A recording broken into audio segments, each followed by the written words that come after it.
They call it patriotism, but we call it what it is: pure, unfiltered bullshit. Welcome to Bluebird on your shoulder, where we cut through the MAGA madness with brutal honesty and zero apologies. No sugarcoating, no fake civility, just three guys, middle-aged and pissed off, breaking down the absurdity of right-wing delusion one episode at a time. If you think America deserves better than conspiracy theories and cult worship, you're in the right place.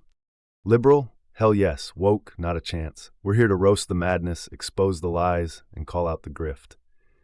Because the only thing worse than MAGA's nonsense is pretending it makes sense. New episodes every week. Buckle up. Bang, we're back. It's Bluebird on your shoulder for another weekly episode of the Rushing Dancing Bear Circus.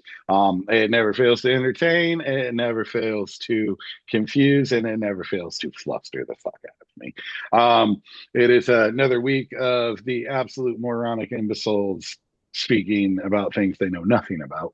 And in the modern age, to not know nothing, that's a lot Not of know nothing. Not know but anything. but that middle no, it's not a double negative because that middle No, no is there's a triple K-N-O-W.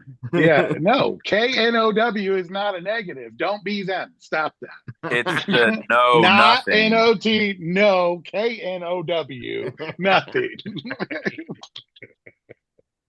Homophones are hard. Or is that yeah, that's a homophone. Oh my. Anyway, whatever. So, but they don't, right? They don't. And to be that ignorant in today, it's willful ignorance, right? It has to be willful ignorance at this point. Like, I do see things and I'm like, is this real? And then I got to go look, right? Because I'm not 100% sure. And then sadly, usually it's real. So we're definitely going to get into the jet. That's going to happen. But also, so I've seen enough sources that I believe this is verified. But on the Department of Agriculture building, I do believe he put a giant banner, like a massive banner of him, like Kim Jong-un style. Really? I haven't seen that one. So I saw it blow up on the social platforms today. Something I questioned heavily, right? Like AI can do this. This is definitely some shit that the left would do.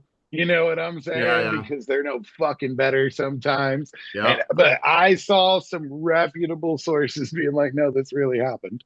Now there's some interesting AI images coming out where there's like 4 more banners added and it's Lincoln flicking them off. But I think we're getting ready for the military parade for his birthday, right? Like we're gonna put we're gonna put his picture all over DC, right? And there's still people out there that want to argue with me that I don't see what I'm seeing happen. It's not his birthday that we're celebrating. It's not. I thought it just happens to be on his birthday. Right. Oh. So they're touting it as his birthday. It's the Army's birthday. Wait, the Army's birthday is his birthday? It happens to be at the same time. But wouldn't it be the same day every year? Yes. Yes. So it's always been on his birthday. Right. Yes. I didn't know that. They got me. They fucking got me. None of the liberals need to know that because nobody's helped me out.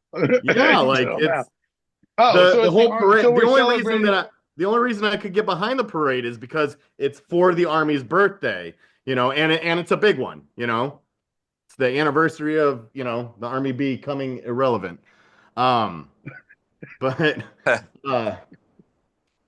like that's the only reason why it could even be a discussion. Otherwise it's him trying to become a dictator.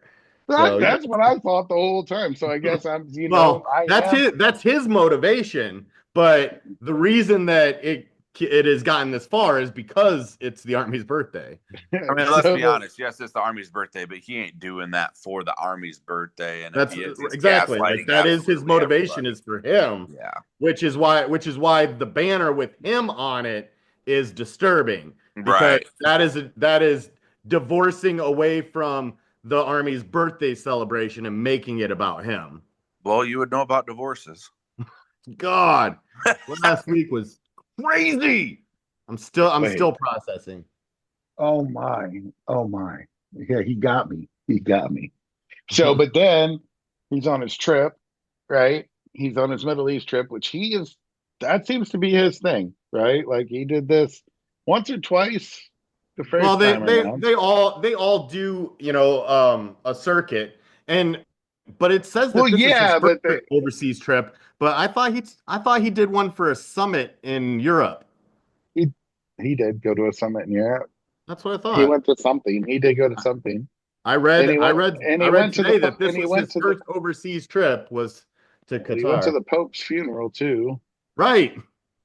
Yeah, so apparently you're allowed to go places with felonies, depending on who you are. Well, that's definitely always been factual. Come on. Right. But so he goes to Qatar, right? And we'll get into the jet. I know both of you got a lot you want to talk about with the jet.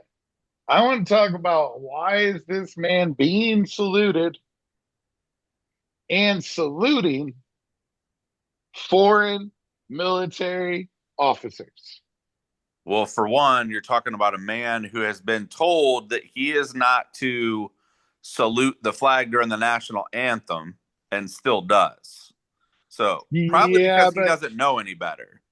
okay, Well, but no, they brief the president on customs and courtesies every Correct. single trip, I mean, maybe, that's something that maybe we not get anymore. grilled into us when we're just going into a country in uniform. So, like even if we're just going on leave, like when I was deployed to Iraq last, we were given the option to go to Qatar for our leave.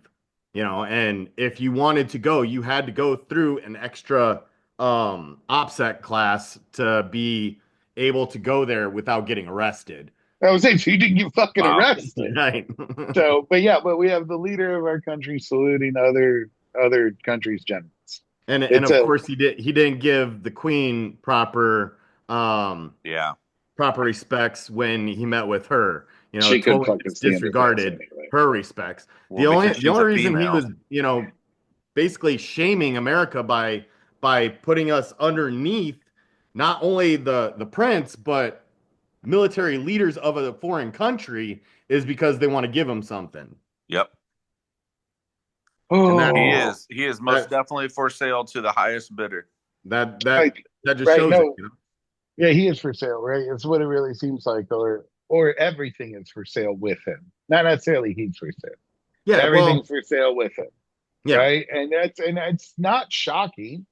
No, he's No, a He's been like transactional that his individual. whole life. Yeah, his he's whole been like life. that his whole life. So it's not shocking. So but yeah, And but it's then not they necessarily wrong even. It's just wrong based on the position that he holds and Correct. his responsibilities to that position. right, you shouldn't trade military contracts for jets.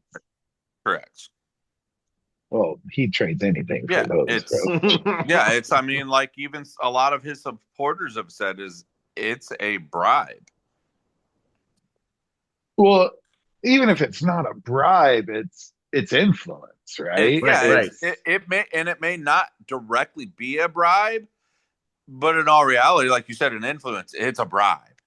Yeah, Yeah, I mean, it's if if he was willing to do like if he was willing to hear people based off of their willingness to rent out suites, in the Trump building while he was living there during his first term, then a $400 million ear bend is going to be repaid in some way. There's no ifs, ands, or buts about that. No matter if it ends up going to him or not, which is one thing that we need to talk about. But well, that's where we're at, right? Like we got the jet, right?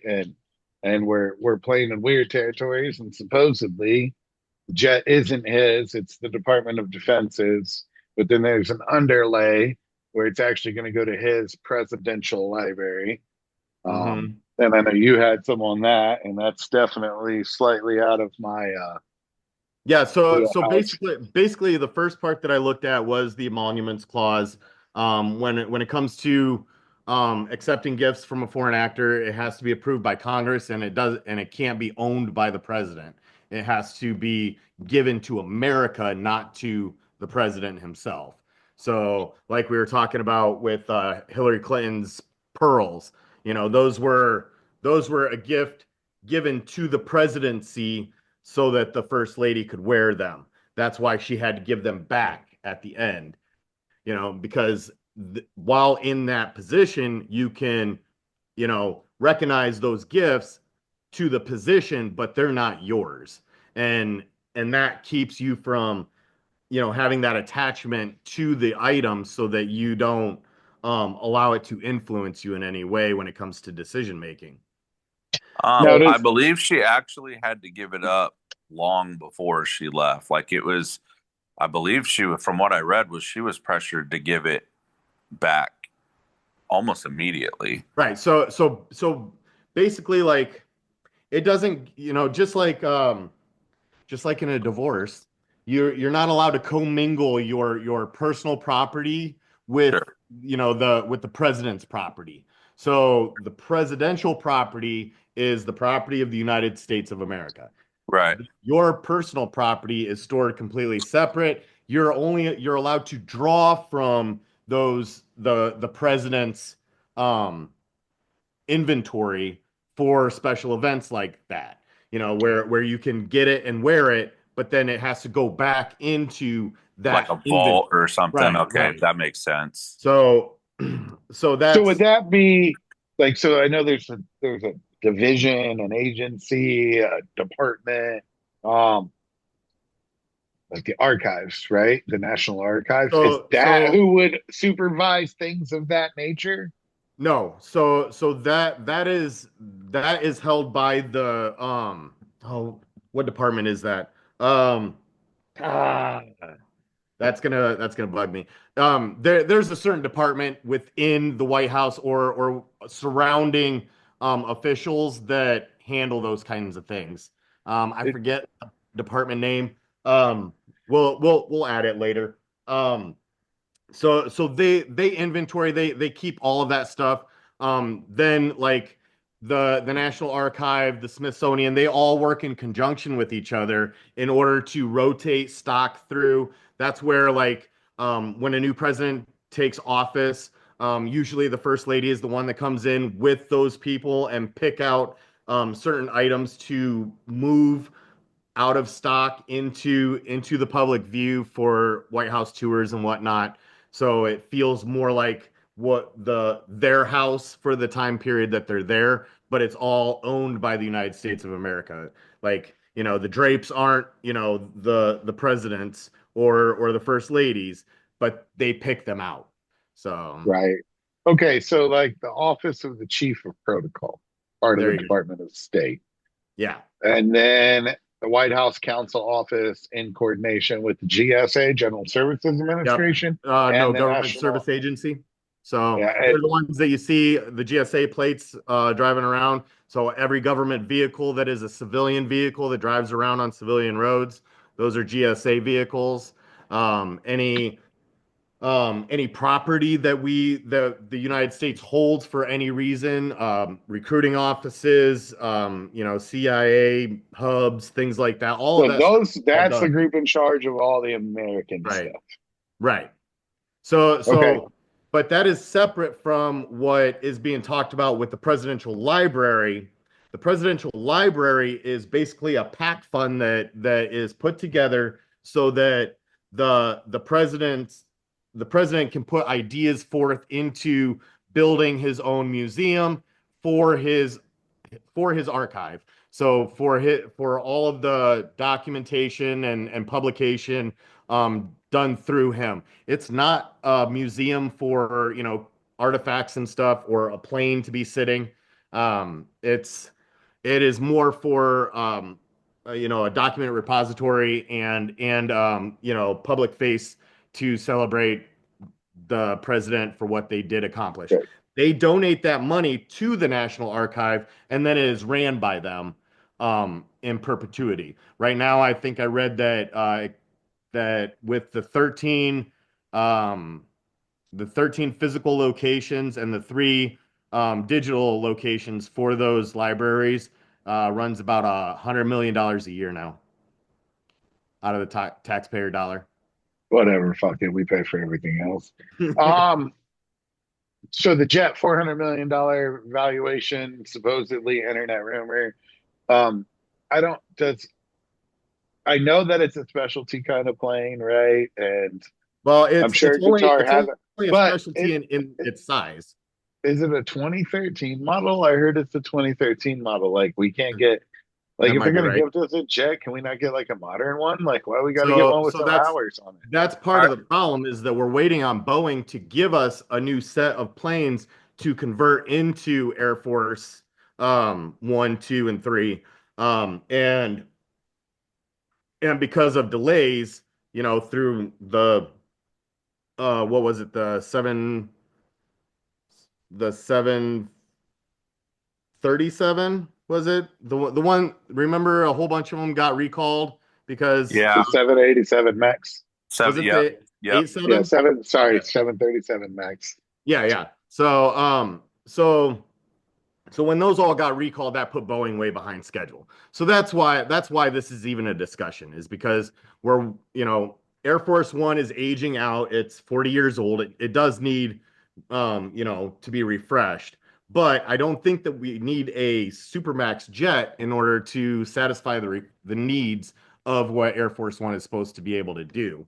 But even with this being gifted, it's not a new plane, but it's one that's supposed to carry us over until we get our new planes, which is supposed to be by the end of Trump's term. He just doesn't want to continue flying in the old jet until the new ones get here. But But that's an old the jet too. huh? It's It's not no, 40 years old, but not in the it's life of the 12 years jet. old.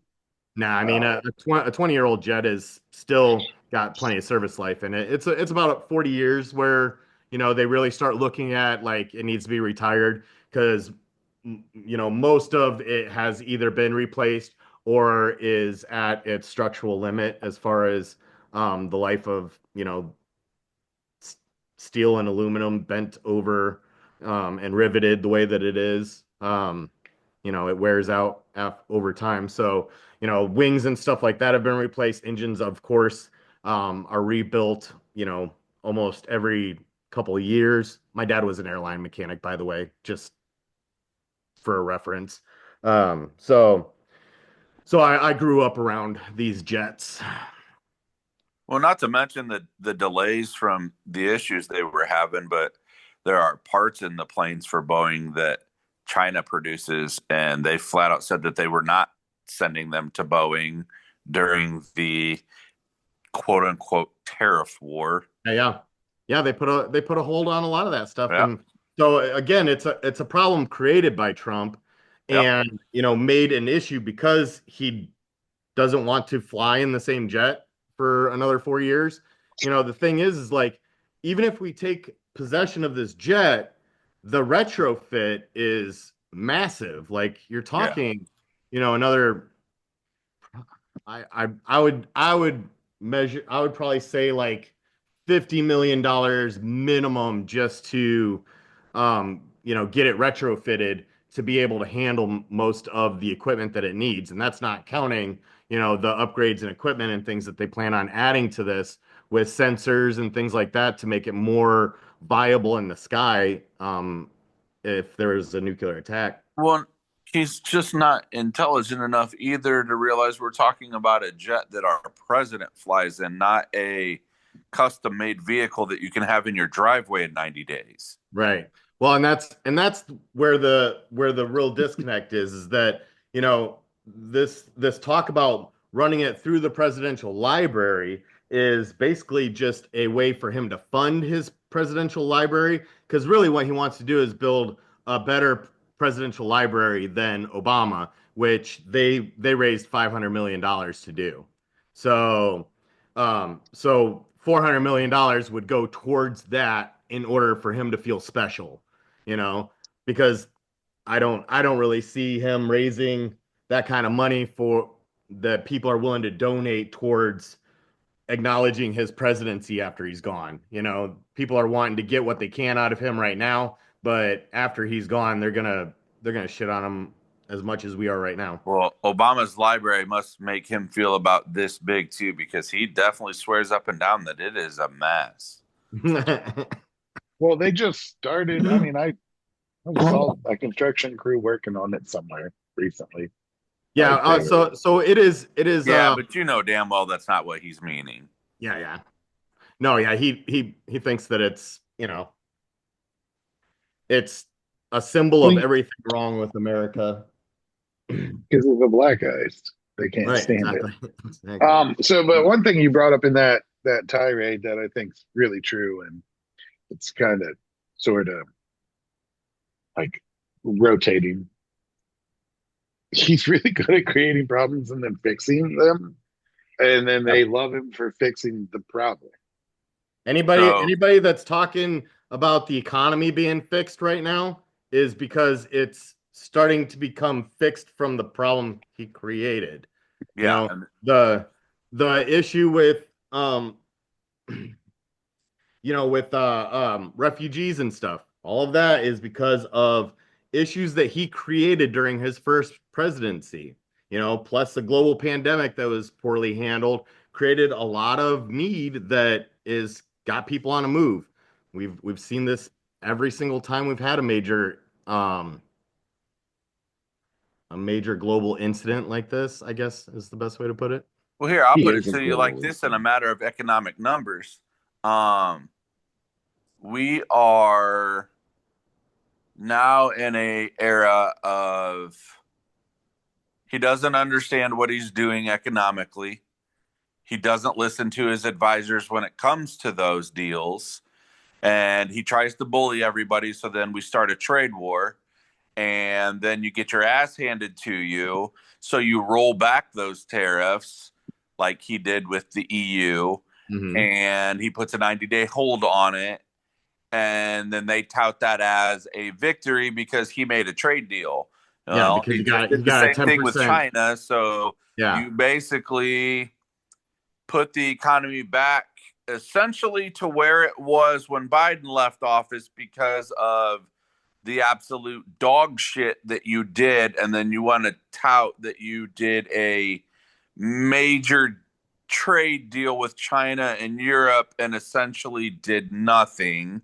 Our inflation has cooled down to, they said right now 2.3, but overall is where it was in 2020. So basically you just hit the rewind button and said, let's go back to Biden's economy because I'm a fucking idiot. Yeah, well, he'll tout that as a success then. You know, if he can walk the same walk that Biden did, you know, in his 4 years, then he'll get to the end of it and say, see, look at what I did. Yep. No, they're already doing that though. That's what it is. Oh, yeah. Right? So, and that's the other thing there. What fucking deal? Right. Where's the fucking deal? There's no deal.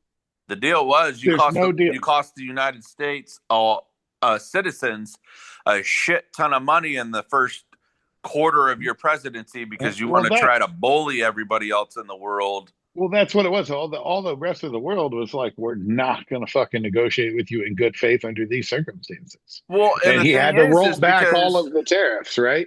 He paused them and rolled back like 90% of what he put out there. There's still some in place, right? And China didn't blink. They were just like, we're going to talk shit about you online, and you need us more than we need you. Epic and troll everybody knows it. They trolled the shit out of him, but he creates these problems. Well, and the thing is where he's the disconnect is we're not at the time in the world to where we are the overwhelming mass producer for the entire world. China most definitely can take that role and run with it at this point, which is why there was California themselves, and so many other countries, Spain, and so many other countries in Europe that were gonna just navigate the tariff and go elsewhere because they're not forced to go strictly to America for goods and services anymore. They Well, can go other places now. And like we've talked about with the fiat currency, the dollar isn't something that is barred from them using outside of America. It used to be you had to be in America to really utilize that, the benefit of that fiat currency. Now you don't have to, and so we're seeing that power that we had just from that, because we've not had manufacturing superiority for a long time, but we still had the fiat currency as kind of our hold on the world economy. And now that's starting to dissolve as we see crypto and and then the Chinese currency gain strength and bearing in the global economy. Yeah. Well, it's because we're allowing it to happen, but I mean, allowing it and just seeing the normal flow of how powers rise and fall. I think that it's a little bit of both. We're not pushing ourselves hard enough in the right areas. Education and having smart people is really where the most value is. And between China and Japan and the European Union, they're kicking our ass because they've evolved their education systems in order to create more diverse and flexible thinkers, and we're still struggling with funding school lunches.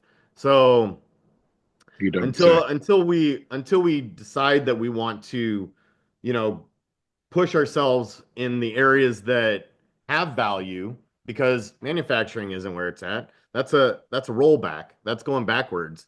The Silicon Valley isn't really like a thing anymore. You don't have to be there in order to be able to develop technology that can be used on the internet. The only thing that a real country has going for it is its people and what they produce. And what we need to be focused on is how we produce through intelligence. We're fighting AI now when it comes to productivity, and if we're not pushing into that realm, then we're just going to continue to lag behind the rest of the world. So we become reactive instead of proactive, and power fades when you start to become reactive. I think one of the other things that's really commonly being said right now with no bearing, which is not shocking because it almost always has no fucking bearing. Sometimes it does. Sometimes they're right. Okay, sometimes, but they're saying he's like, we're winning, and the trade deals. He won the trade war. Okay, first off, he didn't. And where's the deal? Second, they're about to pass the budget, right? The one big budget, which will definitely touch that. But then also this one, he's the peace president still, and he's creating peace all over the world. Where? So let's look at Gaza and so Palestine, Israel. They're currently in ceasefire number 37. You know what I'm saying? Or if you go back 3,000 years, ceasefire 2 million. So there's really no peace there. They did release our last hostage. That did happen. So they did have something to do with that. Fair enough, right? Like you had to have something to do with that. So I'll give you that.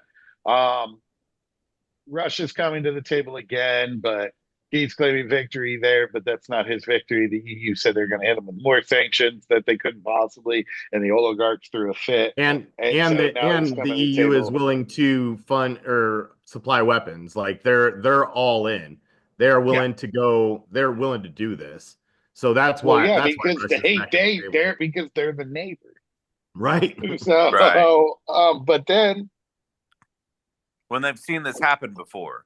Yeah, right. Well, then they said not again. So, but then, well, shit, not again might not be a choice because it might not be from there.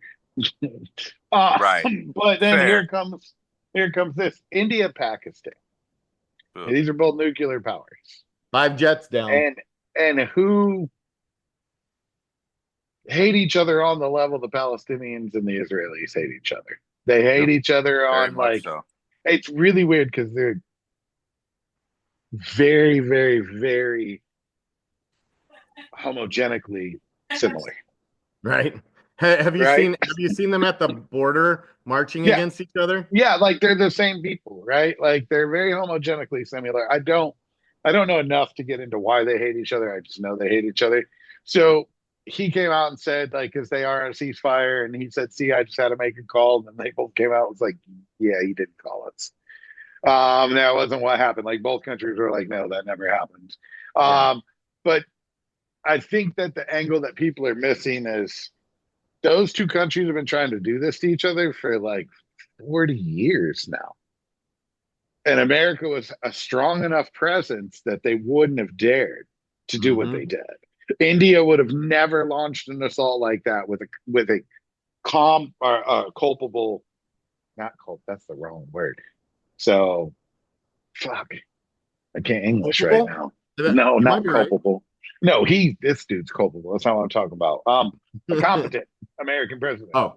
Oh, okay. Yeah, they would have never done this with a functional American government, with Right. a competent American president, with a competent embassy. With the State Well, the Department. State Department, right? The embassies, right? The State Oh. Department. I think there's a lot of problems in there that we don't know about, that we're Oh, not really hearing about. we know about it. Then But it, they've already announced. I've gone over this.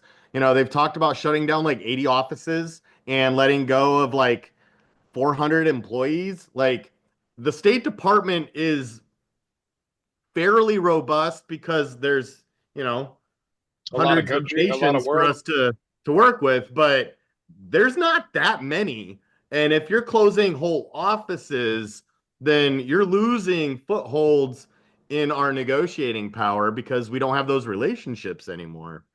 Well, yeah, and then they attacked each other because they're not afraid, right? Right. So that's Well, so they it's don't have not being anybody to go in between. They don't have a mediator. well. No, so we're not achieving peace, and we're not achieving peace because we're lint dicked. Right. Right? Like that's like I thought he was peace through strength. So there's such a lack of strength now. Like, oh, we pulled out of the Ukraine, and I don't think it will ever reverb through their empty ass hollow brains. That just goes a wom, wom, wom. Like when you huff gas, that has to be what happens inside their head. So it just has to be full time. But they won't understand. Like there's it damaged our reputation forever that these countries are willing to like, hey, we'll take it for risk because they know America's not going to come over and be like bad. Yeah. Right. And so it's not we don't have we're not involved in a lot of the mechanisms that stop that before. You know, like we talked about, Pakistan has had quite a presence in NATO, and we have done a lot of arms deals and training with them. And like I've served next to Pakistani guys, so like if I remember correctly, they let us fly in one night. Oh yeah, wait, we didn't even tell them we were coming, but then they weren't mad. We had an open invitation, so yeah. Well, we showed up one night, so with SEAL Team 6 and handled some shit in their country. Right. So that what I'm saying, he got that job done. So they hate him for that too. Right, but anyway, so yeah, let's go back to the budget. What do you guys? All I know is that they already can't agree, and from what I hear, Daddy's going to have to come home and tell the Republicans to act right because a bunch of Republicans are like, I'm not voting for this shit. Well, I don't know that it'll come together. Not with 400 million dollars worth of Medicaid cuts that'll take millions off of healthcare. 13.7 million people would be without Medicaid. Yep. So is that like a big push? Like, oh yeah, that's why Republicans won't vote for it, because they're heavily in states where Medicaid has got a large constituency. Yeah. I mean, they're like a lot of their constituency depend on those health benefits, and and they're looking at the midterms like we've talked about. They still have a life in office after Trump is gone, and this would solidify their death as a public servant if they take that much health care away from their constituents. Well, the other thing is they're trying to make the Trump tax cuts permanent, which, you know, if we would really look at that bill and what it did the first time, the the corporate tax cuts and the tax cuts for the rich were permanent. They still exist. They're not going anywhere. But what they're trying to make permanent were the tax cuts for the middle class that were going to expire when Biden took office, that he was able to get renewed, but expire this year now. yep. So that's what's on the table, and that's what he's trying to get done so that he can tout himself as the tax cutting president again. All right, that's Yeah, totally so political football. You're the stat guy. What do you got? well, so okay, so it was the 13.7 million on Medicaid, um, which, like you were saying, especially down there, the Bible Belt, all the southern states that are red, all, think of how many poor towns there are down there. You guys were down in one of them for college. I mean, so you guys know all about that. Yep. And those are always red. So those people, their families, like they're always on Medicaid. Like, and I understand like the tweaks to, getting food stamps and things like that, that if you're able to work, you should be to work. So we're going to kick you off because you're able. I 100% agree with that. If you're able to work, don't live off the government and abuse it. Go to work. What's that Yeah, I mean, quantifier for you? I agree with that, What's but that? What? I would like to see a step down program instituted where you get back to work and you don't lose all of your benefits day one, and then you can't feed yourself before your first paycheck. For like 3 weeks. Yeah, no, I totally agree with that. Yeah, Yeah, you for take sure. over a bad running company, you don't change everything at once. Small Correct. changes. So I agree with that. But what is okay. your quantifier? Who decides? Who in your mind? Because I don't disagree with you, right? At first thought, who decides what able to work is? So that's where it becomes political, because there are some measurements that can be taken, to a degree, but unfortunately a lot of those are kind of hollow. When you're on unemployment, all you have to do is sign in to this digital platform and say that you're applying at places, or apply through their digital No, resume they apply. process. They apply. Yeah. Trust me. And so like, you know, that entitles you to the insurance that you paid into. But when it comes to food stamps and things like that, they do a pretty extensive, financial check. But when it comes to deciding if you're able to work or not, it's ambiguous, because of, a lot of them are single moms that, by putting them back in a job would take them away from being able to care for their children. So that has a cost. And if the Yep. cost for that is too much versus what they're making, then it doesn't make sense, does it? Well, that just goes to, but that goes to okay, so you're able to go to work. We need to have a livable minimum wage. Yeah, yep. Not saying that you need to find a career in minimum wage or fast food or something like that, because that's not what those jobs are designed for. They're designed for the teenagers and the young adults. No, they're not. There's no job that's designed for anybody. A job is something that is needed in order to produce a good or service, and what its compensation is based on what the market bears. So I'm saying the minimum wage paying jobs is not designed for a mother of four to live on minimum wage for her entire life. All right. So hold on. This is an interesting, right? I'm excited.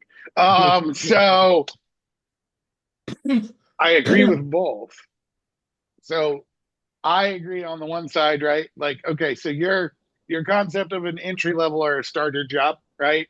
I understand that concept, and that concept came from an America that I think all of us would agree no longer exists. Right. That came from the America where they did go to, the McDonald's or whatever, right? And get their little job. And then they went and, either got a trade or did this or did that, and then they could buy a car for $100 and a house for $2,000, and it's what the concept of the American dream that we're fed, right? It's That's what gone. it was built on, right? Yeah. But we'll all agree that that's gone. So Correct. maybe where I agree, the other side is maybe minimum wage should be able to, like, okay, single mom family of 4, maybe not that, but single mom family of, or sorry, 4 kids would be a family of 5, maybe not that, but a single mom family of 3, how children about a single person? How about just a single person? Yeah, just a single person would be great, because you couldn't afford to live on that, right? Right. That you could pay at least for basic necessities and food. I mean, Right. So the big push from MAGA right now, right, is going to be that they want to bring those low skill manufacturing jobs back, because they can't get jobs, because there's not a whole bunch of low skill labor out there, but there is a bunch of low skill labor out there. It just doesn't pay shit. Yep. So if we raise the minimum wage to a livable wage, maybe we don't have to bring all this manufacturing back. You just go work at McDonald's. Yeah, but right? here's the caveat to that, though, is, and we've already seen it, is, okay, let's just keep using McDonald's for the example of why wages. not? He did. Right. Wages have increased, okay, but the cost of that has also increased, because the bottom line is, and my pun on bottom line is, the bottom dollar is, no intelligent business owner is going to willingly forfeit their profit margin that they've been accustomed to having to pay their workers more money. They're just Then they going shouldn't to be in increase business. those goods Yeah, to maintain that. And that's exactly what's happened, and that's what will forever happen. Well, yeah. So then there would be, that's when we're going to get into the, and I'm not ready for all that. We could do that in a whole episode. You want to go capitalism or socialism? Free market right? capitalism, right? Free market capitalism. Because you're right, in free market capitalism, you are 100% correct, and that's been proven through and through. Right. So I have no argument there, because I'm living in that reality. Right. Right. However, old America did not work like that. Pre-Reagan did not work like that.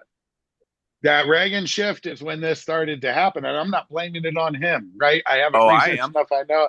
Cool, you've done more research in that area. Killed the middle class. I haven't done enough research in that area. I'm just going to say I know enough about life before, during, and after to say it started there. So we would have to go back to a pre-Reagan, right, where that didn't happen, where what you're saying, like, you do have to slash your profit margins, and that goes into the Bernie Sanders, right? And they call it socialism, but I think the one thing you can take from the Sanders or the AOCs, right, in the world, are there shouldn't be billionaires. So if you want to translate it into something that's a little more Republican friendly, easier for them to ingest, is ethical entrepreneurship, or ethical business ownership is a basically a pledge that business owners can take that says that they won't, try to price gouge. They won't pay their employees the lowest amount that they possibly can, that they won't take a profit margin that is higher than what should be allowed. That is actually a real section of U.S. businesses. What's his name? Who's the other space guy? He's British. Richard Branson. Yeah, Branson. Isn't he dead? No. I don't think so. Is that one of them things? The Mandela effects? Yes. Yeah. So he is actually one that promoted that for a very long time, was that business ownership comes with certain responsibilities. And that's what we need to get back to, is where, well, I mean, there's a lot of proof in that. So I know I'll use an example. So Mark Cuban, he owns some stuff. He's rich, right? He's one of the billionaires. There shouldn't be any billionaires. He owns some Dairy Queens. Yeah. And he pays like super well. Yeah, like it's not a ton. Well, that was then. He's I followed this, but he also gives 401k, full benefits. Right. Like he takes care of these people. And if you think about it, Starbucks started out like that too, where they were and like he really doesn't, right. He doesn't, you know what I'm saying? Like he takes care of it. They don't leave. Well, he's right. got like the highest rated Dairy Queens in the customer satisfaction surveys, Mm-hmm. right? I'm not going to use the technical terminology, but that's what it is. And he's also got some of the best profit margins out of Right. any Dairy Queen because he takes care of the people so well that the people do their jobs correctly.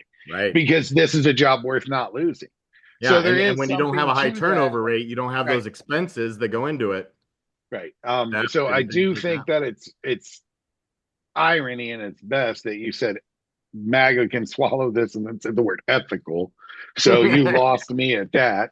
But that's just a really interesting thing. Like I think this is a good conversation. I think we should have an episode dedicated to like late stage capitalism and the realities of it and how that has actually affected the American dream and how we like I said last week, I I've spent a lot of time with people that I know voted that way, right? And Mhm. they're great people, and I enjoy my time with them, right? And like we don't fringe on those topics, right? And that's how it stays healthy.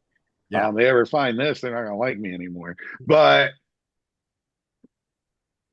we all want the same thing, Right. and yet they've convinced us we don't. And Right. we should be attacking the corporations to provide that low skill labor at a livable wage that they're asking for. And we should also attack the corporations for price gouging and over profiting. And this is something we all actually agree on. But they've Well, made it to a so we degree, won't. Well, they've bought into that whole I'm gonna be not the rich someday, so I have to not so much defend anymore. these people that I plan on being a part of See, sometime. I don't think MAGA actually. I think that's traditional Republicans, right? I think Well, that's old school. I I think think that that's they pre-MAGA Republicans, and I will give you that. But I think MAGA Republicans are fully aware that they need more low-skill labor, right? So, um, yeah, we're definitely going to come back to that. I think we should do an episode on this because this is where I would really like to find somebody from the other side where we can talk about the things that what really makes us different isn't actually a majority of our beliefs. yeah, yeah. It's where we live. Well, Whether and we live in the definitely country on a farm or in a small town where you take after your own and you look after your own and you have that mentality and they still don't lock their doors. You know what I'm saying? And you know what I mean? Like that, Yeah. we all grew up that way. You know Right. exactly what I'm talking about, right? Now, like I live in an urban metro center. Those ideologies are never going to be the same because the needs are different. The needs Correct. are legitimately different. So we should definitely get into that at one point. Something I do want to jump into is a barometer that I personally like. I don't trust polls anymore. I haven't trusted polling for a long time. So unfortunately, I have to trust online crypto gambling. That seems to be accurate as fuck. Hey, So follow the money. do Polymarket. I mean, accurate, bro. So Like hold on real it's quick before we get into that. I wanted to finish up on this big beautiful bill one big promises beautiful that are bill. not included. The ban on overtime wages, taxes, social security taxes, and tip taxes not in the bill. yep, So I yep. did. So I heard that they weren't there, and then I heard that the only one not actually there, because I've seen mega people talking about it, is the Social Security tax was not there. But I heard the other two were there, but they were only good through next year. So it's false. So the wording is weird. So Yeah. it's really not in it in actuality at all. And I forget who they were talking to, but he was giving testimony in front of I forget Means what ways. committee, but Means and ways. he verified with the paperwork in front of him that the verbiage means it is not included. Okay, fair enough, right? So hey, there we go, right? Like so that's what that's really true. But so there's a giant bill and we lied again. Oh, match on that. Right. So Well, and and to let's not answer, hold on, to answer a question that's out there, no, Donald Trump is not the first politician to lie. Oh my God, your brother. Yeah, but He is absolutely positively the first person to lie for the same reasons I lied when I was a teenager. Right, right. Because completely and entirely self-serving. with no thoughts or feelings for anybody else, of the family or repercussions. not. Yep. Well, Family or not. and the motivation behind it, like to lie about one thing so that, people will still believe in the system because they're fudging numbers is a lot different than just blatant lies, like, in regard to things that kill people. I the to normalize his form of lying and the frequency in which he lies by If his comparing it mouth is open. to people in the past is irresponsible at best. No, 100%.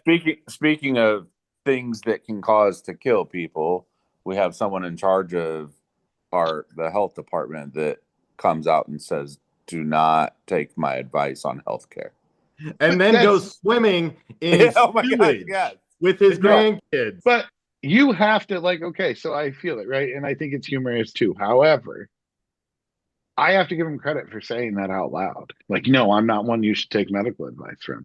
At least he's a musician. That's my the point of that, though, is why are we not putting people in positions of these departments that have knowledge of that? Because if he doesn't drop, because if he didn't drop out of the race, he lost. Well, so that's why. So that's why. So that's how that happened, right? Like, that's politics. No, I agree with you. It shouldn't happen, but I do give him credit for actually saying the shit out loud. That's the most honest shit anybody from the administration said the entire fucking time. So I got to give him credit for that. But then, so my barometer though is other elections. Yeah. Whether that be worldwide elections, other locals, So Omaha, Nebraska. Okay. Had a mayoral.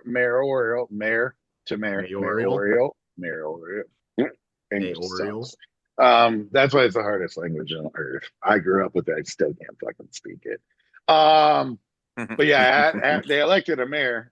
So this same lady's been the mayor for like 12 years, who's very, very, from what I understand, resemblant of the mayor we grew up with, where Henry was the mayor for what, like 30 fucking years almost 30 years, yeah. Before he passed away. The only reason the man ain't the mayor no more is because he died, right? So because he did a great job running the city, right? And people didn't really run against him because he was on you couldn't beat him.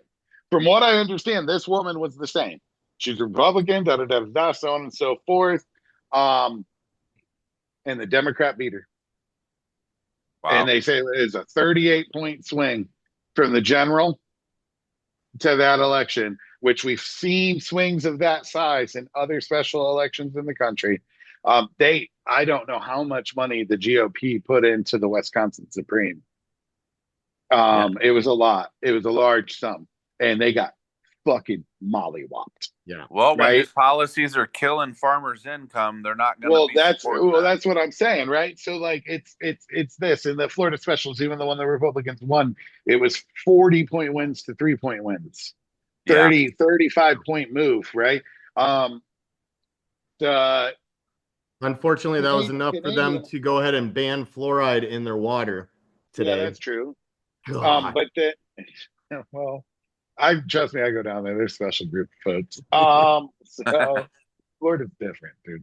But then, like the Canadian elections, like 4 months ago, they were a shoo-in to be a conservative government because people were all the way tired of the. Also, kind of looks like a penis. So Trudeau, but they got trounced, right? Then we have the French election trounced. Right. And then the Aussie elections were also very similar to the Canadian election 4 months ago. Conservatives got trounced. Now, that one was funny because their words for things are different. So what their conservative is very much like what our liberal is. Right. So the conservatives like smashed. And for the first few hours, the MAGA influence was like, look, the conservatives won, Then it became widespread that doesn't mean the same thing in Australia. And all of a sudden, all those posts disappeared. Right? Like, you're a fucking idiot. So I think there is some hope to be had that a lot of Congress has come out. I think because Congress isn't doing it. Like we're talking about the one big beautiful bill, right? Huge. Yeah. That's about the only thing they've done, right? And they're not Well, even getting it done. They're not getting it done. It's well, not and going to happen. because a lot of things that they're busy doing is they're scrambling in these committees because they've got so much that they've got going on that they're having to call them in for interviews and subpoenas and it's they're scrambling to try to keep their shit together I think so the other thing that they're trying to do is keep their government seats. can formally run while this chaos is going on. It's all they should be codifying executive order after executive order right now. They should be codifying everything, which it's odd because it never happens this way. But I just think that there's some hope there, and I think this bill is gonna either get shit on or get completely neutered and then pass. And then they'll call it a win because that's what we do. We create these huge problems, we fix said problem, then we call it a win. No, that's like you threw her down the stairs, but you still love her. Yeah, that's the same. And I brought her to the hospital. Yeah, I mean, I brought her to the hospital. I think it says something. I think it says something about the bill, specifically with the Medicaid cut, that there were only 12 or 14 Republicans that voted in favor of it. Really? That was that in committee vote? I'm not positive. I bet that was in a committee. That sounds like it was in committee. Yeah, because a lot of this has gone in for what do they call when they balance? Yeah, like I don't think it's actually gone to the floor for vote yet. Yeah, no. So it came out of committee. Yeah, and it's supposed to go to the floor. Some of it has come out of committee, not all. Well, of it. I know they also named the Republicans who. Well, yeah, they're going to do that, right? So I mean, that's fear. They fully are trying to govern through intimidation. There very well might be a whole lot of seats that become gettable. I think there are a whole lot of seats. That's my point. I think every seat's gettable. I think impeachment and conviction level gettable it exists right now. Yes. Because I think a majority of the country. It sounds like they're going to try to do it too soon, though, and that worries me. Well, no, he's just they're doing. There's a lot of people who say they're toothless right now, and they're doing what they have to do to show they're not being toothless. I kind of agree, but however, I'm hesitant that they're going to do anything right. I know that they're kicking Hogg out of the DNC, and then Malcolm actually won the DNC, and he put this post up, and it was all true. Like everything he said was true, right? And it was, I fairly won the election, and it didn't happen that way, and it should have, and I challenged it, and that's why this is happening, right? Like all of that, he's the vice chair, all of that happened, right? And I like him, I support him being in that position, but my comment on that status was all this is factual, but it's whiny. It's a bit too fucking whiny. And we've done enough. We've done enough of the fucking whiny. Yeah. So let's stop being whiny because serious shit is happening. Yeah, we need to stop nitpicking and start worrying more about the big shit. Hassan Piker, do you know who he is? You probably don't. You guys probably. No, I don't. All right. He's he used to be on the Young Turks. He's a huge liberal. Yeah.